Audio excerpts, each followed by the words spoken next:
I'm here with Oliver Herbert and really happy to see you. I'm thrilled that you're going to open our whole Bach cello suites series with the first suite on March 8th. And I'm kind of curious whether you've had listened to these before you started really studying cello, or was it something you learned, as you were working on the instrument? I'm curious sort of where you found these. Yeah, well, first of all, I'm, really happy to be a part of this initiative and project and, looking forward. And, I think now that I think about it, actually, I probably first heard different parts of the Bach suites as I was first starting to play the cello around the same time. I mean, I was a kid when I started, about 7 years old, and coincidentally, there are a few of the movements in the Bach suites which appear in the Suzuki method uh, educational books, and those were the books that I was using growing up when I started playing the instrument. And so I think one of the movements of the first suite, funnily enough, was in one of the books, one of the early books, maybe book 2 or something like that. Yeah. So it's sort of been, I mean, for me, and I think for a lot of cellists, the Bach suites are something which sort of have a strong connection just through one's life as a player. There are pieces that just have a lot to give and keep on giving, and that you sort of grow with over time. And so I've been playing them in different iterations ever since I started playing the instrument. But more recently, in the past few years, started playing the full suites a lot more. Started kind of programming, for instance, one suite to play at a time, and then actually last fall, for the first time, I played all 6 of them in one concert. So now they're very much integrated into my psyche and my heart. I love these pieces, and I just look forward to keep playing them, as long as possible.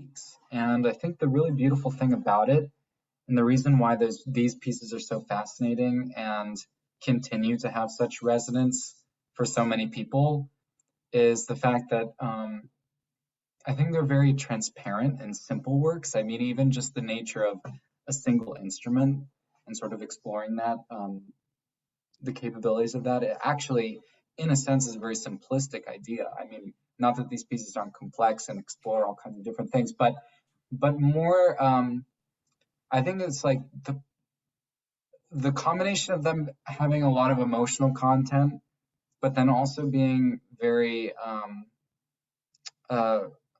interesting and engaging on like a rational level, and almost, Bach's music is almost scientific in a way, even though it always speaks directly to the soul.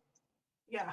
That, in conjunction with like a single voice, and particularly the voice of the cello, which is such a vocal instrument and really sort of has the exact range of the human voice. I think all of those elements have something to do with it. I think it's music that there's a mysticism and kind of mystery around them too. I mean, for those listening that don't know, we actually don't have Bach's own manuscript, his own hand, for this music. So we have a few different versions. One which was copied by his wife, Anna Magdalena Bach, and 2 other primary sources. But because of that, there's also a lot left up to the interpretation and sort of the intuitive feeling of each player. And so you get a lot of variety, a lot of diversity in the way the music is approached. And I think there's a lot of different ways that feel valid and feel like they get the message across. So music which is so specific, so well written, and so concise, and yet leaves so much room for individual expression and interpretation, like that's really, I think, what this is all about, and why they're so fantastic. Because I'm usually playing these suites, I'm not just playing Bach or Baroque cello. I sort of mostly just played on the modern instrument. And but that being said, I sort of incorporate the different things that playing on Baroque instruments has taught me into Yes. the way that I approach it on the modern cello, because I find for me the period instruments, it's not a question of, I mean, there's something to be said about being able to do it as it was originally conceived, but actually, as a principle for historical accuracy, I personally don't find that, like, it's not important enough to me. Like, that's not the goal. Historical accuracy isn't the goal for me. Yeah. What is the goal is to kind of, as close as much as we can, get to the message of the music. And for me, actually, the historical instruments have sort of opened up doors and sort of helped me get closer to what I feel is the central message and idea about how these pieces should sound, and how one should play them, because quite frankly, the Baroque instruments, they are very challenging in their own ways, but the challenges that they give actually teach you, like, they're great teachers to kind of understand how this music can, like, best sound, really. So I think it's not a question of like which instrument is superior. They're different, but by playing on the originals, you really kind of get a very nice perspective that sort of translates. And when I play, I'm happy to talk more about sort of what practically that translation is. Um, but I've just found it really, really helpful for me personally to try as much as I can to get my hands on these Baroque instruments. Oh, it's so great.